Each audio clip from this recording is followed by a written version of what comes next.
Hello, million-year picnickers. It's Ben, wishing you a happy quarantine and Arthur C. Clarke month. Of course, our meeting about childhood's end is on Sunday, and I'm looking forward to seeing you there. And I just want to share with you a short passage from the middle section, The Golden Age. It seemed a little relevant to some of the conversations I've been hearing and participating in lately. We're at what hopefully is a transformative period in our society. So let's use our imaginations and try to take the reins of our collective future, yeah? By the standards of all earlier ages, it was utopia. Ignorance, disease, poverty, and fear had virtually ceased to exist. The memory of war was fading into the past as a nightmare vanishes with the dawn. Soon it would lie outside the experience of all living men and women. With the energies of mankind directed into constructive channels, the face of the world had been remade. It was almost literally a new world. The cities that had been good enough for earlier generations had been rebuilt, or deserted and left as museum specimens when they had ceased to serve any useful purpose. Many cities had already been abandoned in this manner. For the whole pattern of industry and commerce had changed completely. Production had become largely automatic. The robot factories poured forth consumer goods in such unending streams that all the ordinary necessities of life were virtually free. Men worked, and women. Let's say people. People worked for the sake of the luxuries they desired, or they did not work at all. It was one world. The old names of the old countries were still used, but they were no more than convenient postal divisions. There was no one on earth who could not speak English, who could not read, who was not within range of a television set, who could not visit the other side of the planet within 24 hours. Crime had practically vanished. It had become both unnecessary and impossible. When no one lacks anything, there is no point in stealing. Moreover, all potential criminals knew that there could be no escape from the surveillance of the overlords. In the early days of their rule, they had intervened so effectively on behalf of law and order that the lesson had never been forgotten. Crimes of passion, though not quite extinct, were almost unheard of. Now that so many of its psychological problems had been removed, humanity was far saner and less irrational. And what earlier ages would have called vice was now no more than eccentricity, or at worst, bad manners. One of the most noticeable changes had been a slowing down of the mad tempo that had so characterized the 20th century. Life was more leisurely than it had been for generations. It therefore had less zest for the few, but more tranquility for the many. Western man had relearned what the rest of the world had never forgotten,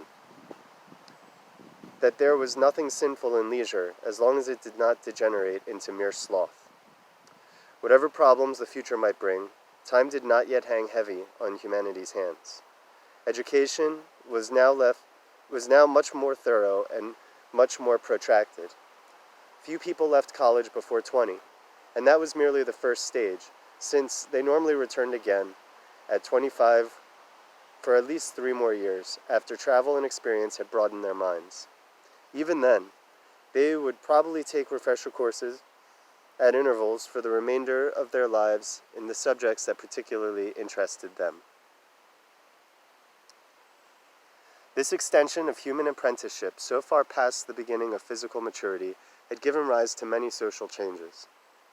Some of these had been necessary for generations, but earlier periods had refused to face the challenge, or had pretended that it did not exist. In particular, the patterns of sexual mores, insofar as there had ever been one pattern, had altered radically. It had been virtually shattered by 2 inventions, which were, ironically enough, of purely human origin and owed nothing to the overlords. The first was a completely reliable oral contraceptive. The second was an equally infallible method, as certain as fingerprinting, and based on a very detailed analysis of the blood, of identifying the father of any child. The effect of these two inventions upon human society could only be described as devastating, and they had swept away the last remnants of the Puritan aberration. Another great change was the extreme mobility of the new society. Thanks to the perfection of air transport, everyone was free to go anywhere at a moment's notice. There was more room in the skies than there had ever been on the roads, and the 21st century had repeated on a larger scale the great American achievement of putting a nation on wheels. It had given wings to the world. Though not literally. The ordinary private flyer or air car had no wings at all, or indeed any visible control surfaces. Even the clumsy rotor blades of the old helicopters had been banished. Yet man had not discovered anti-gravity. Only the overlords possessed that ultimate secret. His air cars were propelled by forces which the Wright brothers would have understood. Jet reaction, used both directly and in more subtle form of boundary layer control, drove his flyers forward and held them in the air. As no laws or edicts of the overlords could have done, the ubiquitous little air cars had washed away the last barriers between different tribes of mankind. Profounder things had also passed. It was a completely secular age. Of the faiths that had existed before the coming of the overlords, only a form of purified Buddhism, perhaps the most austere of all religions, still survived. The creeds that had been based upon miracles and revelations had collapsed utterly. With the rise of education, they had already been slowly dissolving, but for a while the overlords had taken no sides in the matter. Though Corellin was often asked to express his views on religion, all that he would say was that a man's beliefs were his own affair, so long as they did not interfere with the liberty of others. Perhaps the old faiths would have lingered for generations yet had it not been for human curiosity. It was known that the overlords had access to the past, and more than once historians had appealed to Corellin to settle some ancient controversy. It may have been that he had grown tired of such questions, but it was more likely that he knew perfectly well what the outcome of his generosity would be. The instrument he handed over on permanent loan to the World History Foundation was nothing more than a television receiver with an elaborate set of controls for determining coordinates in time and space.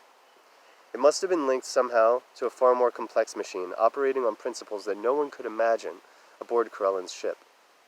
One had merely to adjust the controls, and a window into the past was opened up. Almost the whole of human history for the past 5,000 years became accessible in an instant. Earlier than that, the machine would not go, and there were baffling blanks all down the ages. They might have some natural cause, or they might be due to deliberate censorship by the overlords. Though it had always been obvious to any rational mind that all the world's religious writings could not be true, the shock was nevertheless profound. Here was a revelation that no one could doubt or deny. Here, seen by some unknown magic of overlord science, were the true beginnings of all the world's faiths. Most of them were noble and inspiring, but that was not enough. Within a few days, all mankind's multitudinous messiahs had lost their divinity. Beneath the fierce and passionless light of truth, faiths that had sustained millions for twice 1,000 years vanished like morning dew. All the good and all the evil they had wrought were swept suddenly into the past and could touch the minds of men no more. Humanity had lost its ancient gods. Now it was old enough to have no need for new ones. Though few realized it as yet, the fall of religion had been paralleled by a decline in science. There were plenty of technologists, but few original workers extending the frontiers of human knowledge. Curiosity remained. Taken out of Curiosity remained, and the leisure to indulge it. But the heart had been taken out of fundamental scientific research. It seemed futile to spend a lifetime searching for secrets that the overlords had probably uncovered ages before.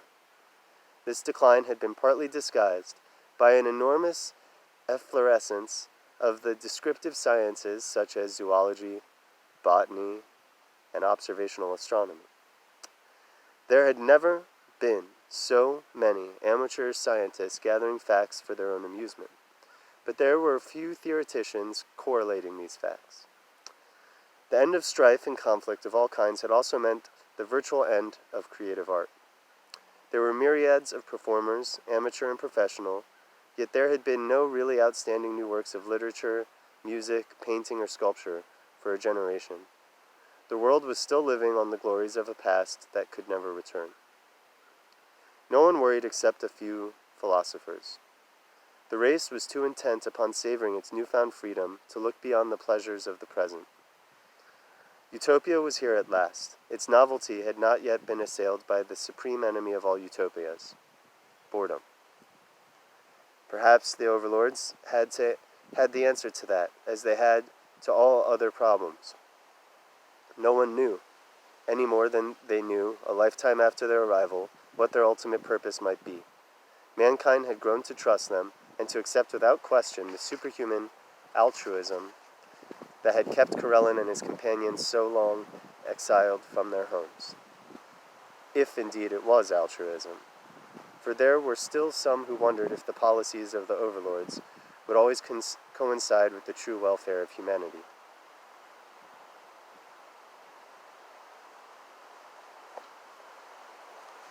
It's the end of Chapter 6 of Childhood's End by Arthur C. Clarke. It's our book of the month, Arthur C. Clarke month. And our meeting is on Sunday. I hope you're safe and sane and inspired. And I've been wondering lately, in this time where we're all either receiving or waiting on money from the government, if we lived in a system or in a society where working was optional, what would you do with your time? What are you doing with your time right now? I mean, I know obviously a lot of people are stuck working in service jobs or working from home, and I know that can definitely be a drag. You're either at risk of exposure and probably not being compensated properly for that,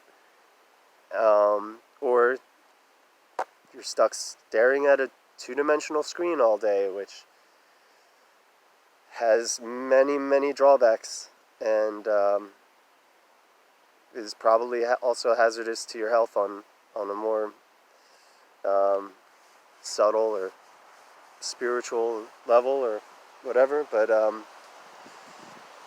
many of us are also don't have either of those jobs and those kinds of jobs or that kind of work, and are also, due to the nature of infection, having to find remote ways to contribute to society.